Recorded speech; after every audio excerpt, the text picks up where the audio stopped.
Jestem już na granicy Laosu z Kambodżą. Trochę się cykam, bo słyszałam różne historie o tej granicy, że jest duża korupcja, płacisz nie wiadomo za co. A zobaczymy jak to będzie. Jest kolejeczka. Okej, już laotańską część mam załatwioną. Trzeba było zapłacić $2 za wyjście z kraju. No a teraz zobaczmy na kambodżańskiej części. No i generalnie przy wjeździe do Laosu dają ci taki formularz i musisz go otrzymać do wyjazdu, a jak go nie masz, to $5 trzeba zapłacić, żeby ci dali nowy. Cambodia, welcome.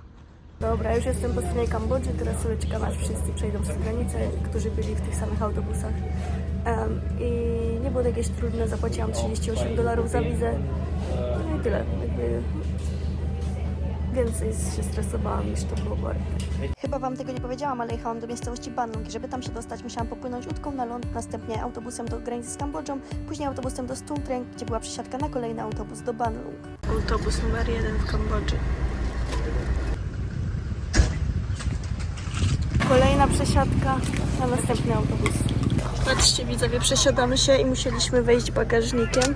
Tutaj stoi skuter, plecaki i tam ludzie. Kiedyś się zastanawiałam, co jest w tych workach, ale już wiem. Są olbrzymie worki ryby. Pan po nas przyjechał i nas zawiezie do hostelu.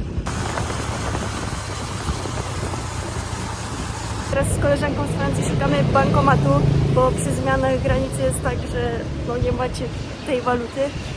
Ale niestety sprawdziliśmy 3 i 3 nie przyjmują naszej karty, więc szukamy dalej. Widzowie, miałam przyjechać do Banlung na 1 dzień, pozwiedzać sobie i pojechać, ale zostałam przekonana do znowu trekkingu w dżungli, ze spaniem w dżungli na hamaku, więc będę co najmniej 3 dni tutaj. Pierwszy punkt naszej podróży, jazda tuk-tukiem. Tu są już inne niż w Laosie, takie zamknięte. Dojechaliśmy 40 km, teraz przesiadka na łódkę. Później już będziemy trekować. Już siedzimy w łódce.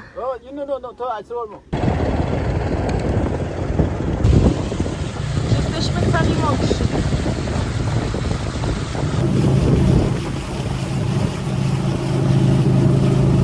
Dopłynęliśmy i powiem wam, że nie byłam wcale na to przygotowana. Jestem tak mokra, jakbym wyszła spod godzinnego prysznica. W sensie w sumie pod prysznicem i tak jest się mokry, ale jechaliśmy godzinę. Wszystko jest mokre. Można wyciskać wodę. Tutaj z nóg, z koszulki, ze wszystkiego. Zimno mi było, ale już jesteśmy.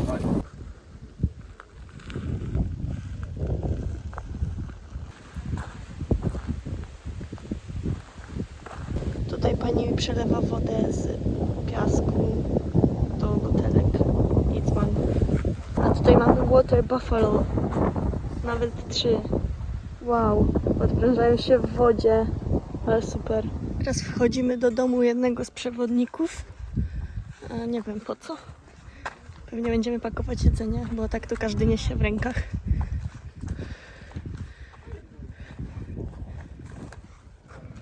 Przed chwilą strzelił jednemu w pupę. Generalnie jeszcze jesteśmy w domu tam i się pytam, przepraszam, czy jest tu toaleta? Toaleta? Banana i muszę iść w bananowca. Po poprzedniej dżungli nauczyłam się, żeby nie brać swojego plecaka i pożyczyłam i tak on wygląda. A pan nawet nie ma plecaka, tylko taki worek, coś ala plecak z jakimiś tam ala szelkami. Ja ma go od 10 lat podobno. Teraz testujemy jakieś podobno bardzo kwaśne owoce i zaraz dam do obrania i zjem.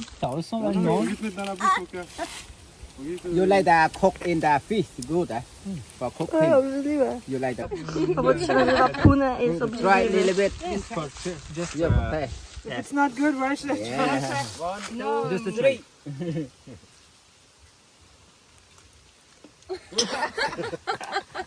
sour. Yes. Okej, zaczął się marsz przez dżunglę już. Strasznie ciężki ten plecak, bo mam 2 wody. Alcohol for. It's alcohol?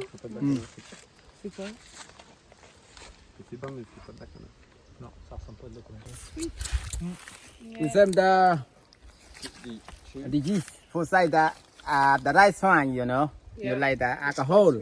W porównaniu do tego owoca przed chwilą, który jest chyba najgorszym owocem na świecie, najgorszy jaki jadłam, to drzewo jest smaczne. Teraz mamy przystanek na lunch. Na razie jest git, bo jest płasko, tylko jedno chyba było takie duże podejście, ale boję się jutra, bo jutro ma być górzyście. I drzewo z wodą w środku.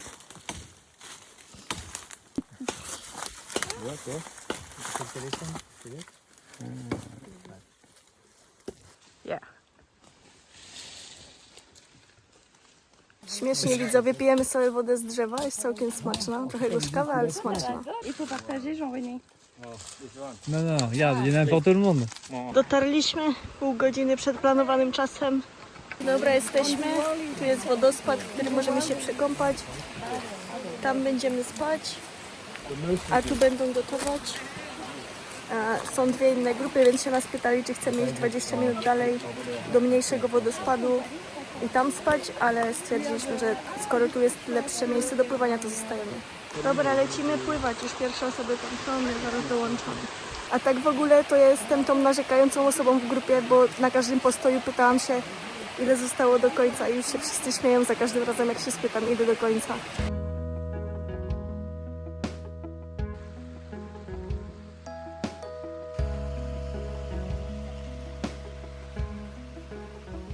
Popływane. Ja już raczej nie wchodzę, bo mi zimno, jak wchodzę do wody. Tam inna grupa rozpala ogień i tam za nimi te belki, co widzicie, to oni tam będą spać. No i druga grupa trochę wyżej i my trochę obok tej drugiej grupy. Będziemy mieć bambusową zupę na kolację i panowie normalnie przynoszą bambusa z lasu. Pies jednego z naszych przewodników całą trasę przyszedł z nami.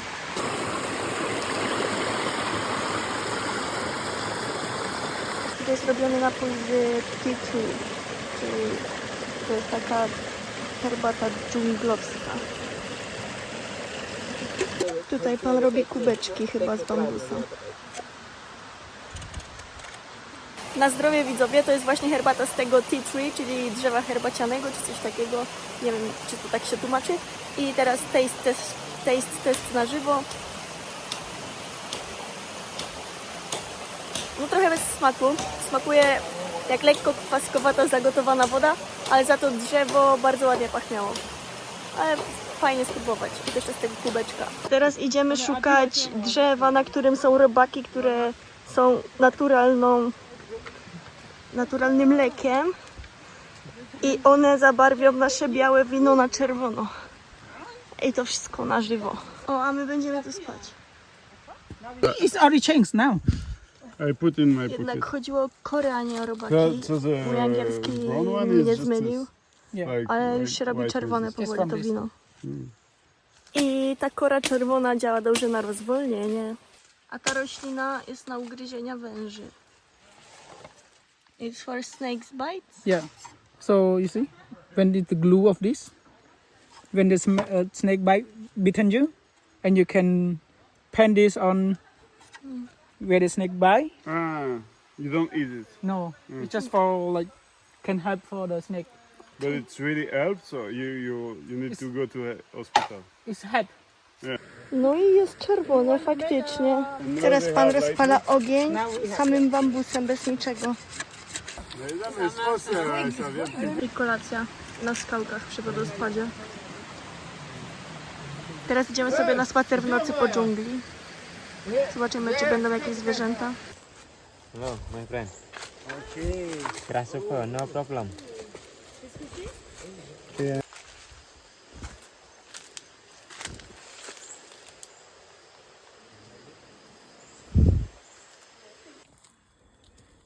Wielki pająk.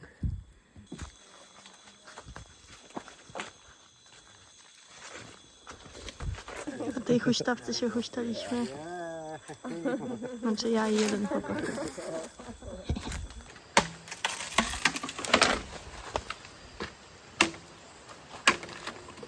Teraz robimy bambo boom, czyli kładzie się do ogniska bambus i on wybucha. Yes.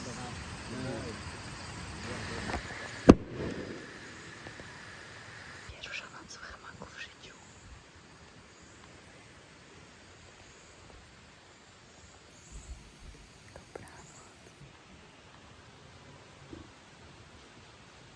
Kawa z rana. Zaczynamy drugi dzień wycieczki.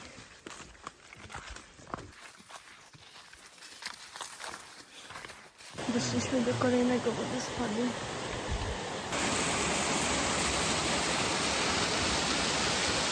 Dalej jesteśmy na tym samym wodospadzie, ale już na dole wodospadu. Zostaniemy tu na jakieś 2 godziny, będziemy chillować, jeść lunch, pływać w wodospadzie i trasa była górzysta, trudniejsza niż wczoraj, ale też bez przesady dałam radę.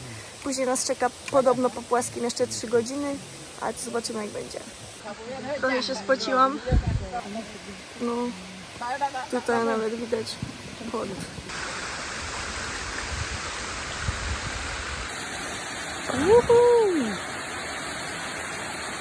Popływaliśmy, poskakaliśmy do wody, popływaliśmy na tratwie zrobionej z bambusa i teraz idziemy jeść.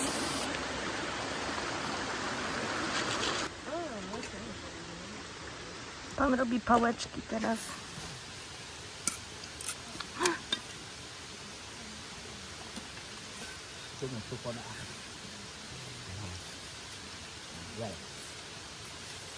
Zupa bambusowa.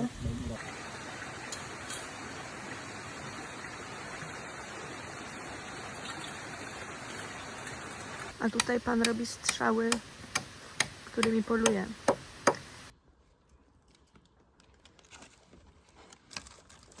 Żółwica jest używana do świeczek.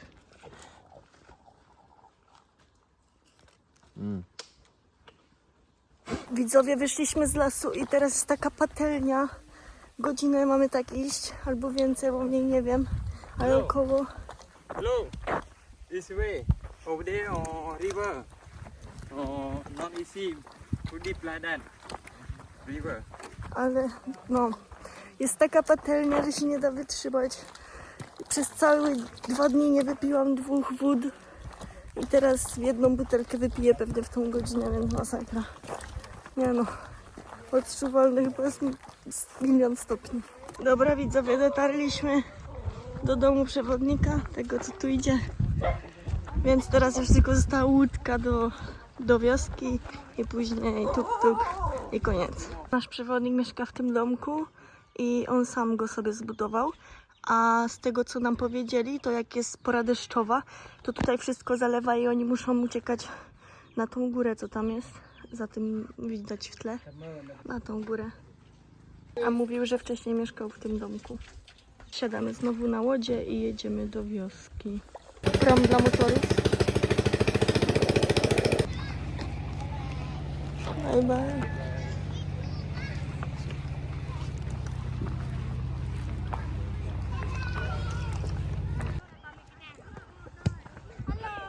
Te budynki tam to jest szkoła.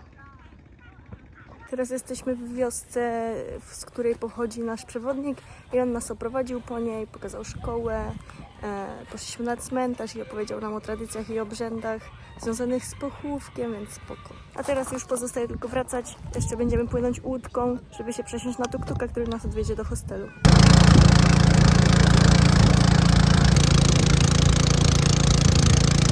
Tutaj pranie i kąpiele, czekają na nas już limuzyny.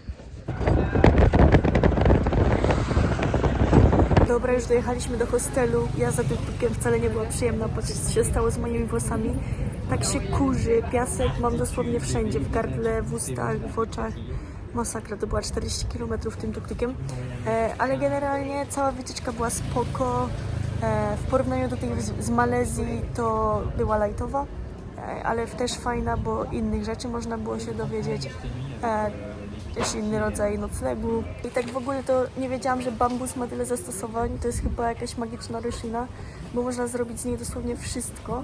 Ja jadłam pałeczkami z bambusa, pijałam z kubeczka z bambusa, pływałam tratwą zrobioną z bambusa, przychodziłam po kładkach zrobionych z bambusa, jadłam zupę bambusową, jadłam sos zrobiony z bambusa, robiliśmy efekty dźwiękowe bambusem, rozpaliśmy ogień bambusem. Co jeszcze? Można zrobić głośnik z bambusa, wszystko można zrobić z bambusa, więc to jest naprawdę niesamowita roślina, polecam bambus. No i generalnie cała wycieczka była spoko, fajna ekipa, wszystko było fajnie. No, polecam. Ja jeszcze dzisiaj zostaję w Bandung i zamierzam zrobić te miejsca, które chciałam zrobić, zanim niespodziewanie w mój plan wkradł się trekking w dżungli, więc dzisiaj poświęcę na 2 wodospady, jezioro, 2 jeziora i zachód słońca na punkcie widokowym.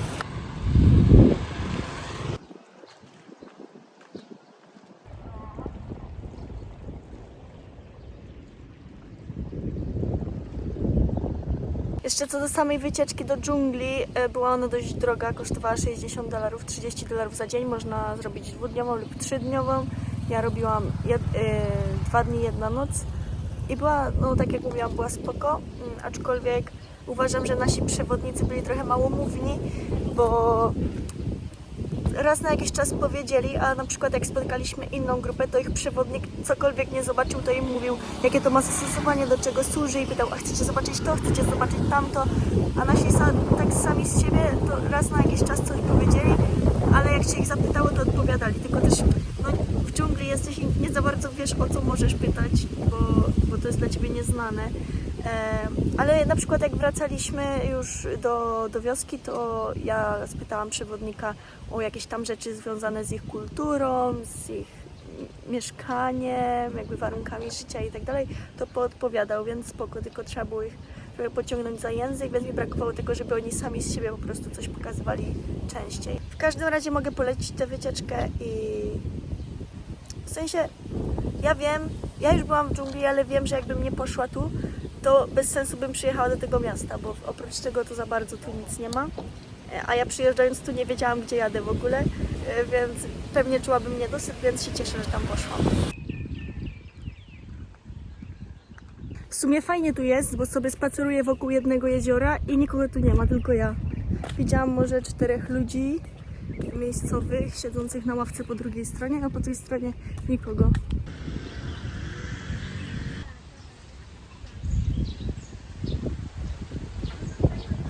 W Azji chyba kochają karaoke, bo to jest kolejny kraj, w którym po prostu sobie gdzieś siedzę i słychać, jak ludzie śpiewają. Słuchajcie.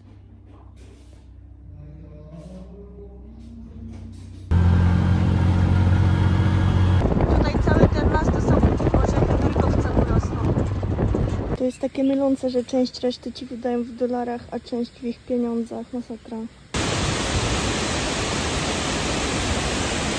Właściciel hostelu mi powiedział, że w tych wodospadach czy jeziorze nie można pływać w kostiumie kąpielowym, w bikini, tylko trzeba mieć taką bluzkę albo w bluzce, albo w koszulce. Coś dłuższego i w spodenkach, więc to jest mój outfit do pływania teraz. Dzieci skaczą stamtąd normalnie.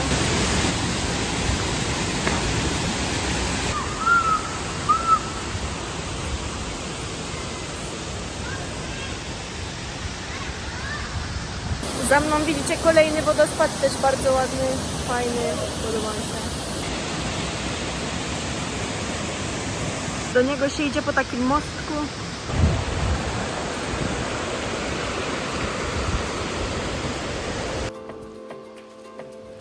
Teraz jestem nad jeziorem. Nie wiedziałam, że takie duże będzie. Myślałam, że będzie mniejsze.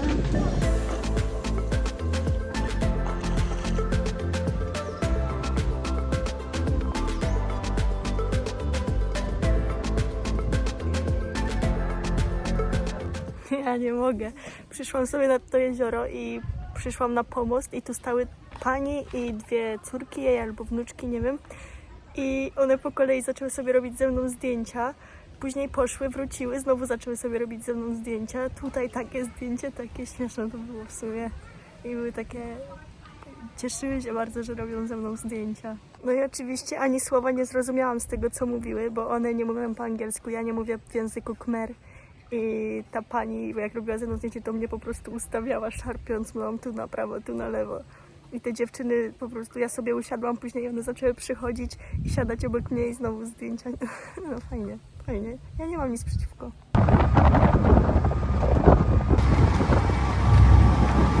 Ostatni punkt na dzisiaj to jest punkt widokowy Phnom Sfai, nie wiem jak to się czyta. I to jest taki Budda. Po drodze też było kilka buddów, jak jechaliśmy tuk-tukiem, jakaś świątynia i stąd jest widok na całe miasto. Bo generalnie do tych wszystkich miejsc dzisiaj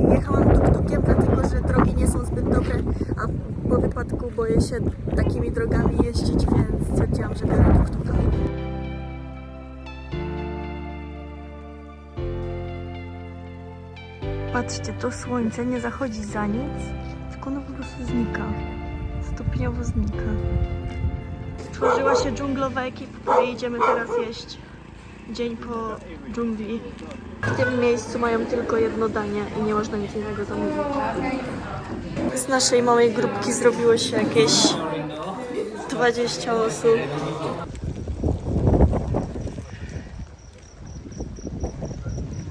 Tu jest to pierwsze jezioro nocą.